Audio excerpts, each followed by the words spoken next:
Hello guys! Good morning, good afternoon, and good evening po sa inyo dyan. Kumusta po kayo?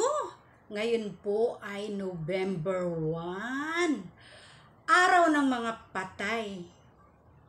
Hindi ba? Araw ba ng mga patay? Ang sabi po nila, araw ng mga patay. Piyesta ng mga patay, All Souls Day, tapos ano pa ba sa Bisaya? Kalag-kalag. Yun, ganun. Yan po, sa English is All Souls Day. Naalala ko noon, nung elementary pa ako, pinapasulat kami ng, yung My All Souls Day. Ganun, English pa. Ayan, Happy Halloween po sa inyo. Ngayon po ay pupunta po kami sa sementeryo, maya-maya po ng konti kasi hinihintay ko pa po yung apo ko, nagbibihis pa po. Ayan. At alam nyo, tayong mga Pilipino, siniselebrate po natin yung araw ng mga patay, piyesta ng mga patay, ganun po. Siniselebrate po natin. Siguro hindi lang naman po Pilipino ang nagsiselebrate, parang sa ibang bansa din.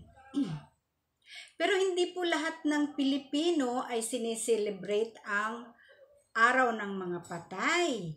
Kasi may iba pong relihiyon na hindi po nila sineselebrate ang araw ng mga patay. Tama po ba? Ayan. Sa mga Kabisayaan, dun sa parting Bisaya, pag araw ng mga patay is nagbibiko. Katulad po nito, may biko po ako dito. Yan. Order po ito at sponsor lang po. In-order po ito. Hindi po ako nagluto. Salamat po sa nag-order. Yan. Yan. At dito naman po sa Manila or sa siyudad is nauuso na po yung mga bata tuwing 31 ng gabi, sasabihin nila, nagbabahay-bahay po sila, sabihin, trick or treat, ganun po. May lalagyan po sila, katulad po nito, nagdadala po sila ng lalagyan, ganito. Yan. Trick or treat. Yan. Ganyan po sineselebrate ang araw ng mga patay dito po sa Pilipinas. At meron naman pong namimigay ng candy, bawat bahay, pag pinupuntahan ng mga bata. At eto po, nabigyan po ako, may nag-sponsor din. Salamat po sa nag-sponsor nito. Ang gaganda po ng candy, natuwa naman po ako. Parang, kasi nung bata pa ako, hindi ko po naranasan yung ganyan. Trick or treat. Basta nung bata pa ako, naririnig ko lang nung yung matatanda na nangangaroling din. Pag araw pala ng mga patay, meron ding caroling. Hindi lang po pala Pasko, yung carol, ano bang tawag doon? Hindi naman caroling. Yun pong nagbabahay-bahay din po yung mga, kasi bata pa po ako noon eh. Naalala ko po yung kanta nila. Ganito po yung kanta nila eh. Kunti lang po yung natatandaan ko. Example po. Kakakanta ko. Alam na alam po ito ng mga Tagalog, yung sa mga Katagalugan, dahil yung sa Candelaria, San Pablo, Batangas, Quezon, noong unang panahon pa po, bata pa ako. Pero ngayon wala na pong gumagawa nito, yung parang nangangaroling. Ganito po yung kanta nila. Ano nga ba yung kanta? Nablangko tuloy ako. Nakalimutan ko na. Ganito po yung kanta nila. Pag araw ng mga patay po, tuwing nagbabahay-bahay din po sila. At ganito po ang kinakanta nila. Kami po ay kaluluwang dakma, sa purgatorio pa nanggaling. At kung kami po ay lilimusan, dali-daliin po lamang.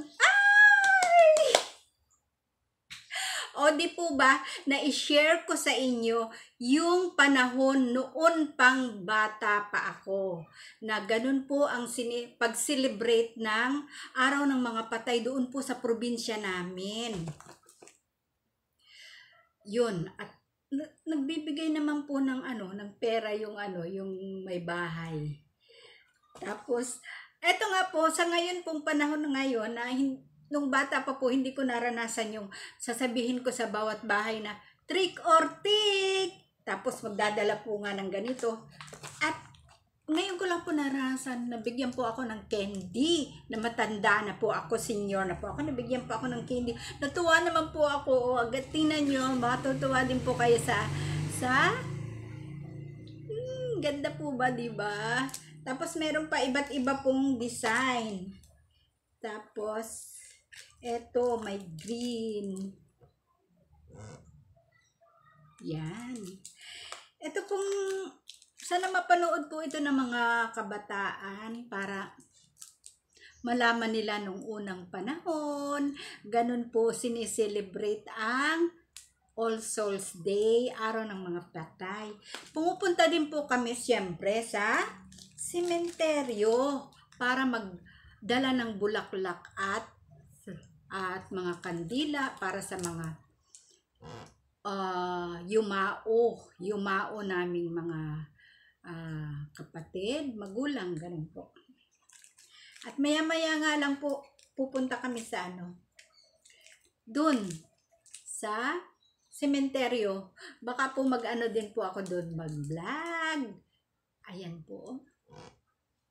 Ang gaganda po ng mga candy. Hindi ko po ito naranasan nung bata pa ako talaga. At yan lang po ang mai-share ko sa inyo noong panahon noon po kung paano i-celebrate ng mga Pilipino ang Araw ng Mga Patay dito sa Pilipinas at kung paano po i-celebrate noong unang panahon, ang tanda ko na talaga. Ganun po yung kanta, na-miss ko talaga po yung kantang yun. Wala na pong gumagawa na kumakanta. Gusto nyo kantahin ko ulit? Kasi hindi na ako na blanco. Ayan, kami po ay kaluluwang dakma sa purgatorio pa nanggaling. At kung kami po ay lilimusan, dali-daliin po lamang. Yan. Maraming salamat po sa pagbibigay ng konting oras sa aking vlog. Happy Halloween! Nasaan na ba yung sombrero ko? Hindi ko naman nadala dito. Wait lang po.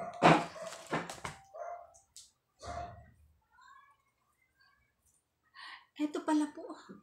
Sana kanina pa po ako naka-costume ng ganito. Kaso, nakalimutan ko. Sayang!